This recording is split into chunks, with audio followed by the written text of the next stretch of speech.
Hello good morning दोस्तों, कैसे हैं आप लोग। आशा करती हूँ आप लोग ठीक होंगे, है ना। तो खुद पर विश्वास करना सबसे बड़ा साहस है और ये करते रहे, सकारात्मक सोचें और सकारात्मक रहें। तो चलिए, आज ये करंट इशू था दिल्ली में, जो कुत्तों को लेके शेल्टर होम में रखने की जो बात चल रही थी। तो मैं ये साइंस का पोर्शन भी आप लोग का हो जाएगा और इसके साथ ही मैं रैबिस के बारे में बता देती हूँ। ये पढ़ने के व्यू से नहीं, आप मतलब कि एक जानने के व्यू से भी इम्पोर्टेंस हो जाता है ना। तो कि और इसके प्रति अवेयर तो सभी को रहना चाहिए। तो अभी मैं ना अब इसको एक मिनट ना पेन ले लेती हूँ। ये क्या हो गया? ओके, हाँ ठीक है। तो अभी आज क्लास इसके बारे में, रेबिस के बारे में आप अवेयर हो। हर आदमी को अवेयर होना चाहिए, क्योंकि ये छोटा मोटा बीमारी नहीं है और अगर हो जाए तो फिर मतलब कि क्योर करना ही बहुत मुश्किल हो जाता है। तो मैं बताती हूँ कि समय और शिक्षा का सही उपयोग ही व्यक्ति को सफल बनाता है। तो समय का सही उपयोग करे और सफल हो, है ना। तो जो समय को पहचान लेता है और सही उपयोग करता है, वो सफलता हासिल करता ही करता है। तो चलिए, मैं ना आज रेबीज़ के बारे में बताती हूँ कि वो रेबीज़ है क्या और इसके कारण क्या होते हैं और इसको क्योर मतलब कि इससे इससे बचने के उपाय क्या है ना। तो ये घातक बीमारी तो नहीं है, बट अगर हम इस समय पे इसका सही इलाज नहीं करवाएंगे ना, तो ये घातक साबित होता है। तो पहले हम देखेंगे कि रेबीज़ है क्या और ये किससे किससे फैलता है। तो रेबीज़ क्या है? यह एक घातक जानलेवा बीमारी है ना। तो संक्रामक बीमारी है जो संक्रमण से फैलता है। संक्रमण मतलब कि एक से दूसरे से फैलता है ना। या फिर वो हवा के द्वारा हो या फिर किसी के लार के द्वारा हो, किसी के स्किन के द्वारा हो, है ना। तो संक्रामक ऐसे फैलते हैं ना, जो रेबिस वायरस के कारण होता है। और ये वायरस मुख्य रूप से किसमें पाया जाता है ना। तो देखिए, बहुत लोगों को तो पता होगा कुत्ता, बिल्ली या बंदर, है ना। तो मैं और चीज़ इसमें देख बता देती हूँ कि ये किससे किससे फैलता है। तो ये कुत्ता, बिल्ली, बंदर, लोमड़ी और भेड़िया से। और गीदड़ देख लीजिए, ये गीदड़ है। इसलिए मैं फ़ोटो लगा दी ताकि जो लोग नहीं मतलब कि देखे होंगे। हाँ, और इसमें एक ऐड कर लीजिएगा, चमगादड़। चमगादड़, है ना। तो इसलिए मैं फ़ोटो वहाँ टाइप करना भूल गई थी। तो ये चमगादड़ का फ़ोटो है और ये कुत्ते का देखिए, ये लार से उससे फैलता है ये रेबीज़। और ये कौन संक्रमक होते हैं ना, अगर जो पालतू कुत्ता है, अगर समय पे उसका टीकाकरण नहीं किया गया हो, तो उसमें भी रेबीज़ के विषाणु होते हैं, है ना। तो अब देखेंगे इसका कारण कारण ये क्या है। कुत्ता है, ये चमगादड़ हो गया, ये गीदड़ हो गया, बंदर भी है, लोमड़ी, भेड़िया, ये सभी जानवरों से ना रेबीज़ फैलता है इंसानों में, है ना। ठीक है, अभी हम देखेंगे इसका कारण क्या है, रेबीज़ के कारण क्या है। तो ये इस वायरस के कारण, अब देख लीजिएगा, पढ़ लीजिएगा। तो ये वायरस के कारण फैलता है और ये संक्रमित जो जानवर होते हैं ना, उसको क्या होता है, काटने के अलावा अगर वो खरोचते हैं, चाटने से, विशेषकर खुले घाव में, अगर आपके शरीर में कहीं घाव हो जाता है ना, और वो संक्रमित जानवर, कोई भी बंदर, ये कोई भी जानवर हो इन सब में से, तो अगर वो घाव को चाट लेना, तो उसके लारों में इंटर हो जाएगा और फिर रैबिस को फैलाएगा, है ना। तो या फिर मुंह और आँख के पास, अगर मुंह के पास कोई जैसे पालतू कुत्ते हैं ना, बच्चों को चाट दे, तो उसके ना मुंह से अगर कोई घाव पे काट दे, जैसे घाव है कहीं और वो कुत्ता वहाँ पे चाट दे या खरोच दे या काट दे, तो रैबिस के विषाणु ना उसमें मतलब कि चले जाते, इन हो जाते हैं ना। या फिर इन जानवरों में से कोई भी जानवर मुंह और आँख के पास खुले घाव में मतलब कि चाटते हैं या फिर उनका लार चला जाता है, तो उससे भी संक्रमण फैल जाता है ना। तो अब हम देखेंगे कि अगर ये कारण क्या हो गया कि ये सब होने से वो फैलता है। अब हम देखेंगे कि लक्षण क्या है, अगर किसी व्यक्ति को रेबीज होता है, तो कैसे पहचानेंगे कि रेबीज हुआ है कि नहीं, है ना। तो उससे कुछ लक्षण होंगे।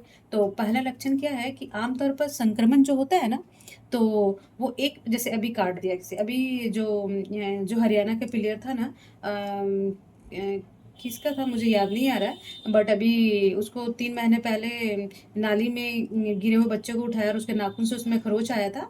तो वो सोचा कि नहीं, इससे कुछ नहीं होता। देखिए, अगर आज अवेयर होता तो आज वो जिंदा होता।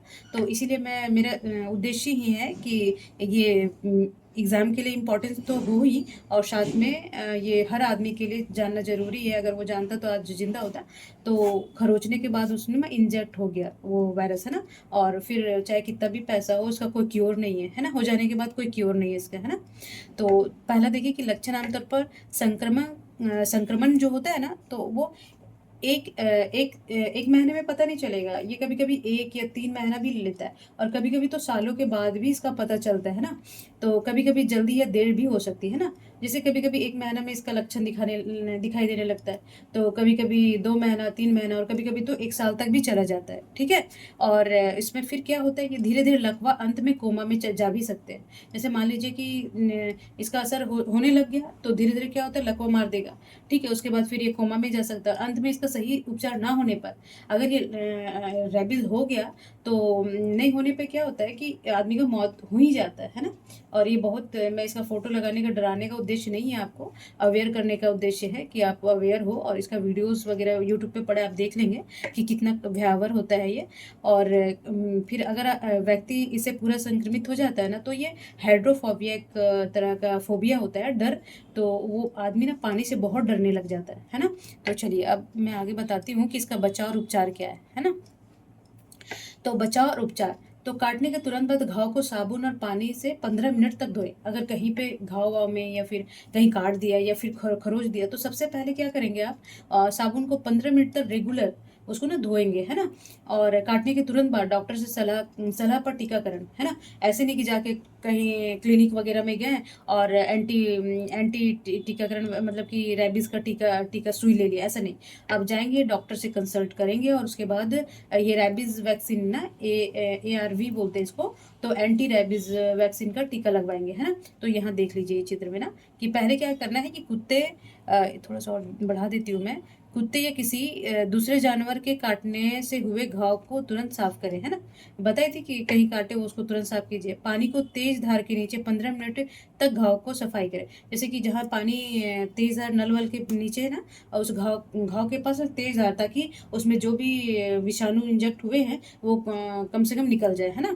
फिर घाव की सफाई के लिए साबुन पानी और डिटॉल आदि के से वहाँ पे साफ करें, है ना। अगर घाव बहुत गहरा और सीरियस नहीं हो, तुरंत टीके मत लगवाइए। जैसे मान लीजिए थोड़ा सा हल्का सा घाव हो, एकदम जैसे खून वून नहीं आया, एकदम हल्का सा, है ना, तो फिर तुरंत टीका नहीं, पर कंसल्ट करना आजकल जरूरी है। ठीक है। तो अब बचाव क्या करना होगा। अब मान लीजिए ये रीज़न हो गया कि क्या क्या हम उसको क्योर करेंगे, या क्या क्या ध्यान देंगे, लक्षण क्या है। तो अब इसका बचाव क्या होगा। तो देखिए बचाव में कैसे करें। पहला तो कि पालतू कुत्ता और बिल्लियों के नियमित रूप से रेबीज का टीका लगवाएं, है ना। जब आप पालतू बनाते हैं कुत्ता या बिल्ली, किसी जानवर को आप पालतू बनाते हैं, तो उसको ना नियमित रूप से 3 महीने में लगता है। जो पालतू कुत्ते होते हैं ना, तो 3 महीने के बाद उसे टीका लगाया जाता है। तो रेबीज का टीका लगवाएं।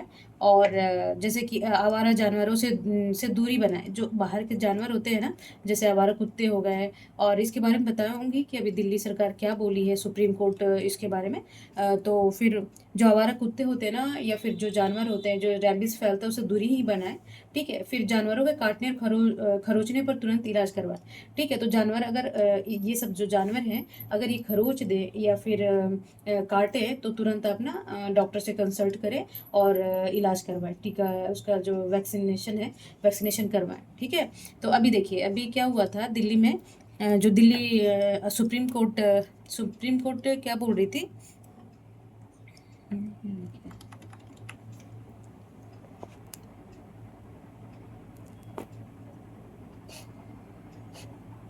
दिख रहा है।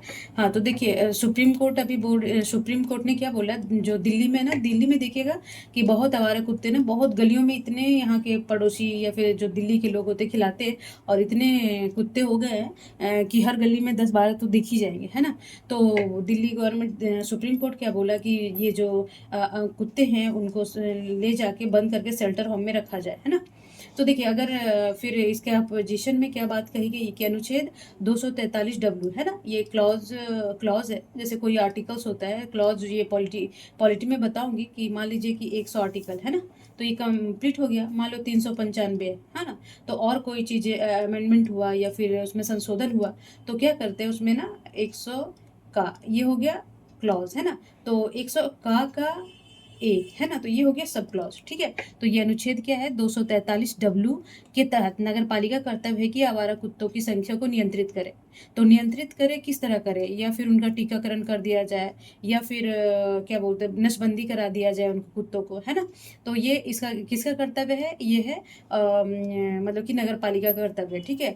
और अनुच्छेद 51G के तहत जो मौलिक कर्तव्य, DPSP में शायद आएगा ना, मौलिक कर्तव्य में शायद आएगा, हाँ सॉरी, मौलिक कर्तव्य में आएगा कि 51A(G) सब क्लॉज जी में नागरिकों का कर्तव्य है कि जीवित प्राणियों के प्रति दया और भाव रखे, है ना। तो अब इधर देखिए किस अगर हम ये करेंगे तो इसका हनन होता है ना। तो जीवित प्राणियों के प्रति दया भाव करना हमारे आर्टिकल से DPS सॉरी मौलिक कर्तव्य में फंडामेंटल ड्यूटी में बोला गया है कि हर मानव का कर्तव्य होगा कि वो जीवित प्राणियों के प्रति दया भाव रखे।